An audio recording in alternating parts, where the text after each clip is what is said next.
I'm Katie Lannan, in for Adam Riley. Tonight on Talking Politics, a look at all of the drama and dysfunction coming from the state's Cannabis Control Commission and why a group of state lawmakers are pushing for accountability. One of them joins me ahead.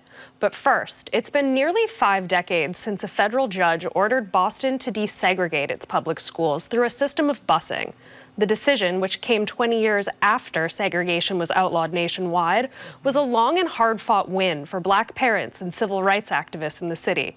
But it would be followed by 2 years of hate, violence, unrest, and scenes like these of white mobs terrorizing young Black children just trying to get to school. Now, in the run-up to the 50th anniversary of the ruling, a group of educators and community leaders are holding a series of forums to examine and educate the city about the busing crisis. It's called the Boston Desegregation and Busing Initiative. 2 of its members join me now. Ira Jackson was chief of staff to the mayor of Boston during the busing crisis, Kevin White, and Milly Arbaje-Thomas is the CEO of METCO, a voluntary school integration program still operating today. Milly, Ira, thank you both for joining me today to talk about this project. Pleasure to be with you, Katie. Thank you. So what's the goal here? What are you and the people you're working with on this hoping to see happen by revisiting the events of 50 years ago? If I can begin, yes, please, Milly, about 40 of us gathered together about a year ago under the leadership of Lou Finfer and Carolyn Crockett from MIT. Almost all of us were participants in busing 49 years ago, either on the buses or involved in advocacy in some way. And we feel strongly that this ugly and traumatic event and experience in Boston needs to be remembered. We need to educate one another about it. There's still some healing that needs to be done, and we need to move forward with greater urgency to improve quality education, which is what the Black parents wanted 49 years ago.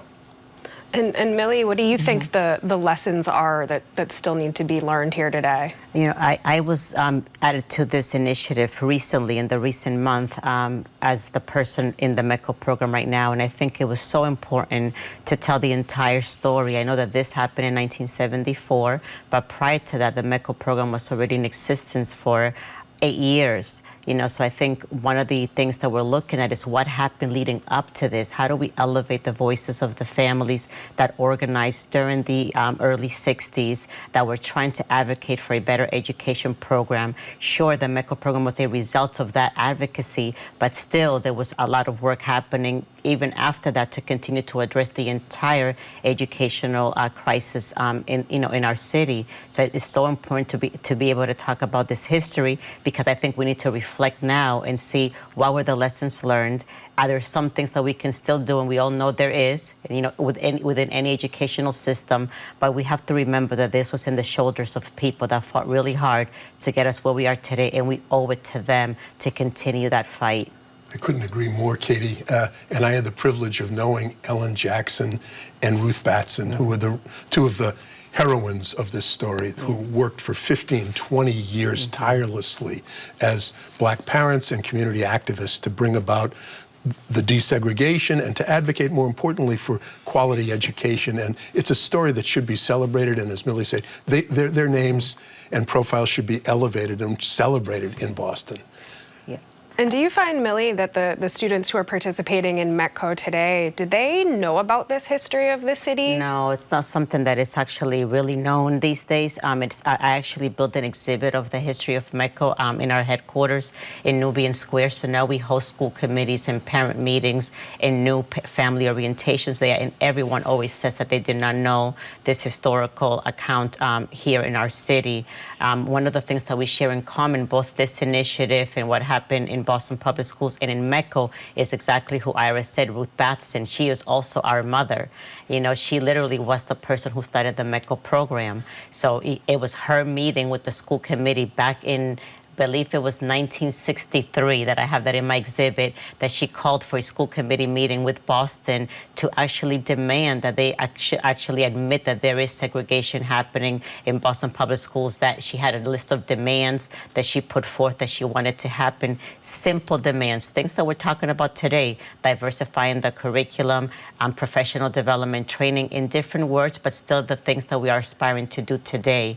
And it was those meetings that led to all of these movements, both the creation of METCO and both the movement, with the Judge Garrity decision by this one woman who just asked, can my children have the same education from the school up the street in Boston? And the Boston School Committee back then, which was independent and independently elected, ridiculed Mrs. Batson and didn't respond affirmatively to any of those 14 very reasonable demands, which is why Judge Garrity found them conducting an unconstitutional and illegal dual system, and that's what resulted in busing. Now, busing itself was pretty ugly because it pitted the two poorest and most geographically segregated communities with one another. And at the end of the day, even Mrs. Batson didn't think that black students were getting a better deal by going into South Boston and white kids going from South Boston to Roxbury. Sure, there's the goal and how it ultimately played out. Right. Yeah. Right. And today we have half as many kids in the Boston public schools. And the Boston public schools, I read in the Globe this week, Jerry Robinson, the chair of the Boston School Committee, said the Boston schools are failing. Wow. And we spend $31,000 per pupil in Boston. We have wonderful new leadership in Mary Skipper, the superintendent, but 49 years later, the improvement has not come about for either white or black kids. Right, so where do we go from here? You said this is about looking forward as well as looking back. Well, Milly has her thoughts and I have mine. We want to engage the full community. Next Tuesday at Roxbury Community College, we'll be celebrating Mrs. Batson and Ellen Jackson and talking about the history of black community activism. But going forward, my own personal opinion, Katie, is I think we need a metropolitan solution, even beyond METCO, or we need a substantially expanded METCO that also works both ways, where suburban kids are coming into the city and taking advantage of our educational resources. I think we need to rethink education altogether, and that's what a number of us were trying to do back in '74, but a Supreme Court decision came down called Milliken, which prevented the judge from ordering Brookline, Andover, Dover, limiting Belmont it just to Boston be part, rather than those. So that went down 4-5. If Potter Stewart had voted the other way, Greater Boston and America would be a different region and country today. Yeah, very, very different effects there. What about you, Milly? What do you think is the next step? Well, Ira said, the key word here with metropolitan, right? So that is part of our name. METCO is the Metropolitan Council for Educational Opportunities, and it is a small part of a solution. We have 3,155 students going to METCO every day out of the city to 33 suburban communities. For me, what was exciting about this job when I came on board 5.5 years ago was the integration part of it and the ability to break down racial barriers because people are being educated together. I think what happened with the Judge Garrity decision, and you mentioned this a bit, the intent versus the outcome, was that we were going to be integrated and worked collaboratively to have a good education in all of our schools. But what happened in that same couple of years after was white flight. People just left. The white families that were asked to integrate just left to the suburbs, and then it was left to be segregated once again, but with the different demographics. And I think we see today that the schools are more segregated now than they were before. That is one of the things that we're working on with METCO as part of that solution, but we don't want to just integrate for the sake of just showing up at classrooms. We're working to see how we can actually change the educational system by having integrated school experiences for everyone. How does every student benefit from an inclusive, integrated, and equitable education? And I think that's what was missing. It was the integration was missing, the equity was missing. So we're really working with our districts, at least on the metropolitan side, to have assessments around equity, to do trainings and professional development on how do we work together on anti-racism work, how do we communicate that we care about this topic and that we understand that we can all do better when we get educated together. So I hope that, there's some sort of a solution in the near future. How do we continue to deal with this segregation in this city? Because there's always going to be an imbalance of power no matter what, because that's what we're dealing with when we're dealing about race issues. And the recent MCAS results show that Boston kids, that discrepancy between the suburbs and the inner city continues to exist, maybe even is growing. And as Marcela Garcia in the Globe earlier this week asks, where's the urgency? And we hope that our desegregation and busing educational initiative will help to light a flame, not only elevate these heroes and heroines from our past, but increase the urgency of improving the quality of education for every one of our children. Now, you mentioned too, Ira, that a lot of people involved in this initiative lived through it, right? Yeah. I'd love it if you could tell us a bit about some of what you saw from your vantage point as this was going on. I accompanied the school buses that left from a staging area up to the Heights to South Boston on September 14th, 1974, and I witnessed something that I was shocked to experience. I might even suffer a little bit from PTSD 49 years later. Because what I saw was young black children facing an angry crowd of whites who were throwing bricks at them and yelling the N-word, and occasionally throwing bananas at them. It was inhuman, and it was violent, and it could have been worse. Mayor White and the team, we endeavored to keep those kids safe.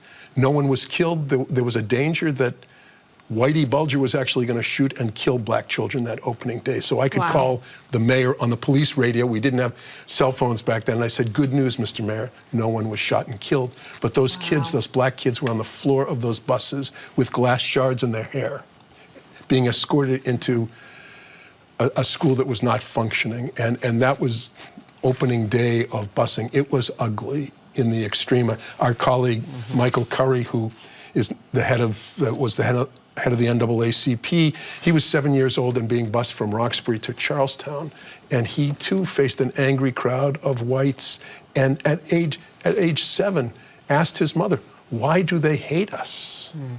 Gosh, that's a really tough thing for a kid that young to have to be thinking about. And I think there may be a whole generation of young black and white kids who were traumatized and who lost a whole decade because of the trauma of busing and how desegregation came to pass in Boston. There's probably countless social and human lessons to be learned from this. Do you think there's lessons on the political level from how it was handled?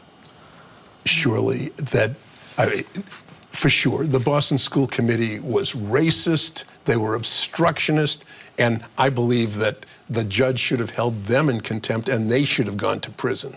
And I think that was a big failure on his part.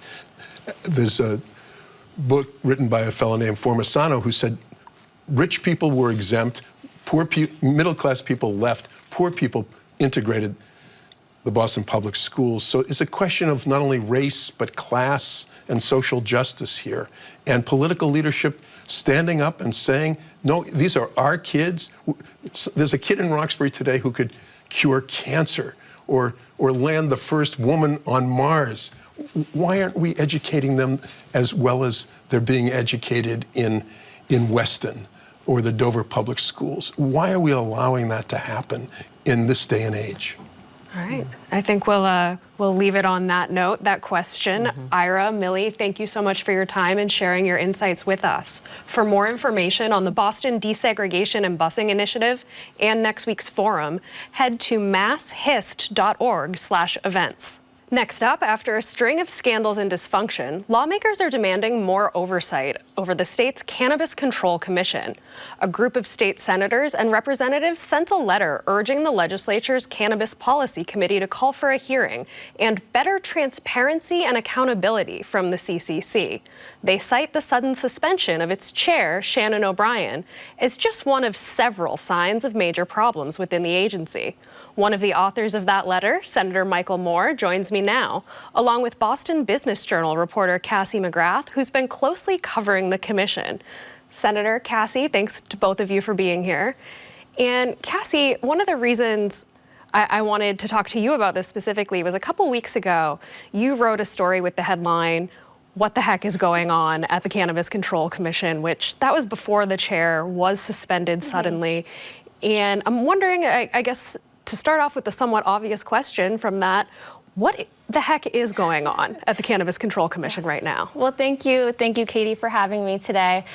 Starting back in September of 2022, when Shannon O'Brien was appointed to the CCC by Treasurer Deb Goldberg, following her appointment, there was a report that she had previously worked in the cannabis industry with the cultivator Greenfield Greenery. So we're going back about a year now. And this report kind of just created some confusion in the industry of whether the chair, who was in charge of the cannabis industry, was still operating a business. This was around September of October last year. In October, Greenfield Greenery, this business that she had formerly worked with, was brought up for final licensure, which is just standard process at the CCC to allow a business to open their doors.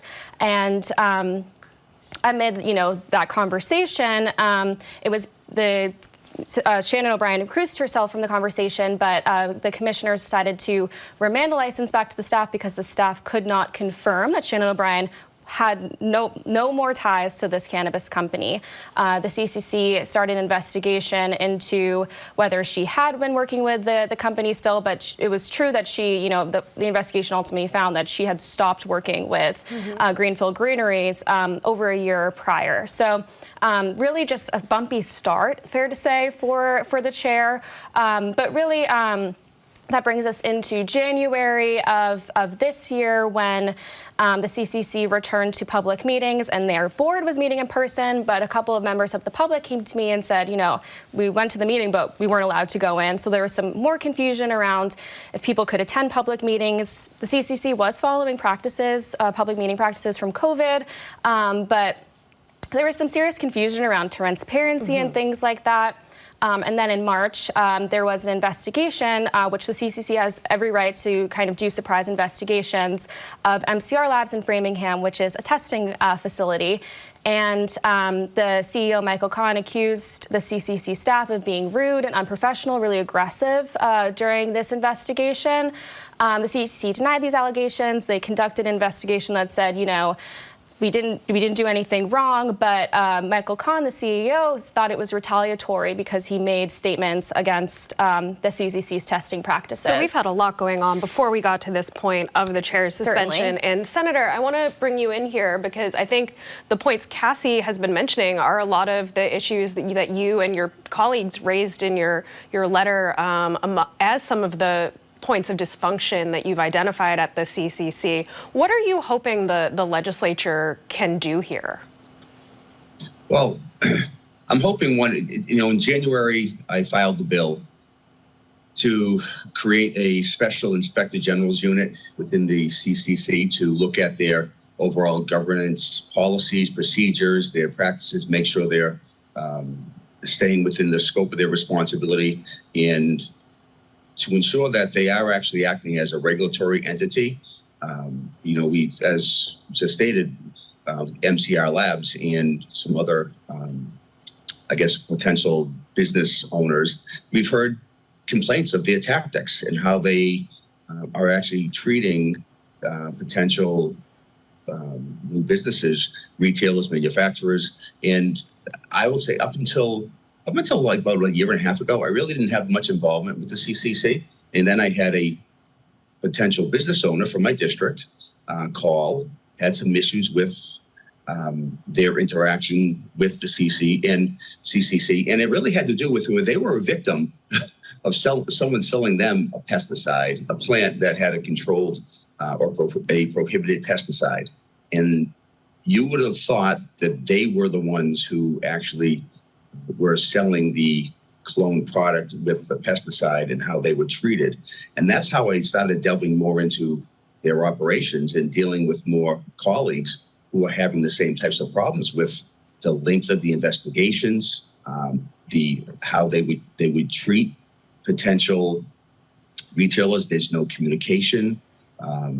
they would reach out to the CCC. They wouldn't get any responses on timelines. I had this one company that the investors were almost going to pull out. Yeah, you can say, they can go out and say that, oh, you know, we're successful. We've got a $3 to $5 billion industry here. But what would the true impact of the deregulation of cannabis or the opening up the cannabis industry be in Massachusetts if they were actually working with investors? We have to remember that this is still federally prohibited. So we don't have these people who are opening up the businesses, or entrepreneurs who are opening up the businesses, don't have the access to funds from financial institutions that other businesses have. They have to, a lot of people have to get individual investors. They have to put up their own money, and to have the treatment that they are getting from the CCC, and also the length of time. I understand that, look, it's a new industry, that there's going to be maybe some delays, but the delays should have been in the developing the regulations. Now we've got issues where you've got the Cannabis Control Commission, and then you've got the executive director and below. Well, this is the same structure that we have in other boards and commissions, but more specifically the Gaming Commission. Yet we have the executive director and the staff below in mediation with the Cannabis Control Commissioners on who has what oversight role. Well, the Cannabis Control Commissioners control the agency. They run the department. Yet we've already spent $600,000 so far on legal fees or expenses to determine who runs the agency or what capacity they have for oversight. And then we've got the issue. I mean, I think a good example of it was after the chair was suspended, which we haven't seen why the suspension was administered to the current chair, why she was suspended. Right. All we know is that it was a personnel matter, right? There's been no more details that have come out. Yeah, and if you look at the statute, there's five very specific reasons why the chair could be terminated or commissioner could be terminated, and we don't know. Did she violate one of those? And is there an authority in the statute for the treasurer to administer a suspension? But after the suspension occurred, I think an example which exemplifies what's going on. The next day, the Cannabis Control Commission had a 40-minute debate on who the next chair would be, or the interim chair, even though the chair, Shannon O'Brien, who had been placed in suspension, had administered before the suspension, had issued a directive that the secretary, Kimberly Roy, would be the commissioner. They had a debate on that for 40 minutes after that. So, you know, we've got budgetary issues that we don't really know because they're actually looking for additional funds in the budget. Yet they've got they've got 2 or 3 rather of their administrative positions that are unfilled. So if those positions are unfilled, and you have a budget issue, where did the expenditure go? We've heard that they want to spend money on artwork in their office space, which it's my understanding they're still working remotely, so no one's going into. I don't think we should be worrying about art in the workplace when we've got entities that are trying to get up and running and meet their financial obligations, get people employed. So there's a lot of questions there to look into. Cassie, I know you've been covering the CCC in their meetings this week, that debate over who should be the chair. What's their current leadership situation, and what have they been doing in terms of work while all this has been playing out? So I think some really important context here is that the CCC back in February began its regulatory review process. So it has a statutory mandate to write out regulations for host community agreements, municipal equity, and suitability by November 9th. So they're on a tight deadline right now. And amidst these personnel issues with this confusion around, first, if the executive director was working, and then he took family leave, and then with the chair suspension. This week during meetings, I think the senator explained it pretty well that they did spend an extended period of time first thing on Monday before getting into regulation regulatory discussions to sort of switch up the typical practice that they used when there was a chair absent, and put Commissioner Concepcion in charge of running the meetings. It's important to note Commissioner Concepcion is on the most working group. She's working on almost every regulatory review. But even beyond this November 9th deadline, there are a ton of issues that the business community really wants to see addressed by the CCC and their regulations. This regulatory review isn't limited to the statutory mandates they have to carry out, but there's a lot of hope that there are other priorities being carried out by the CCC, and with all these personnel issues, there's real concern that businesses will go under in the meantime. So I think overall, there's a lot of questions around the why of the suspension, and just I have seen a lot of conversation as well that despite these frustrations, people are overall impressed that the CCC was able to continue the regulatory discussions. They have discussions today. Some marathon meetings this week that they've been going through. Yes. Exactly. So, and you know, they've made it through a lot of the discussions. So I think there is some hopefulness around that, but that doesn't necessarily mean that the work is done on November 9th. If anything, the work is just beginning. All right. And Senator, I know you asked some of your colleagues to consider holding an oversight hearing here. Have you received word back on whether that's going to happen? No, we haven't. I've reached out to the two chairs, the House and the Senate chair of the Joint Committee, just to let them know that the letter was coming. Hopefully they've had time to discuss the letter and give us an answer whether we'll see some sort of oversight hearing. I think going back to, I said originally that, I filed this bill in early January. Now, with all the issues that have taken place, I really think we need to see that legislation passed. In addition, some oversight hearings, as was talked about earlier with the MCR labs and the conduct of the investigators. When that took place, it was in the Globe. We had stories about it, and the CCC was going to do their investigation. We only recently, since this letter came out, did they come out and say that their conduct and their investigation were appropriate. We have no idea what actually took place as far as the investigation. It seems like a lot still to look into, both at the commission, within the legislature, and we'll be watching. Senator, Cassie, thank you both for your time and for chatting with us about it today. That's it for tonight, and we'll be back next week. In the meantime, tell us what you think. The email is talkingpolitics@wgbh.org. The website is gbhnews.org/talkingpolitics. You can find me on the website formerly known as Twitter. I'm at Katie Lannan. Adam is at Riley Adam. For now, thanks for watching and good night.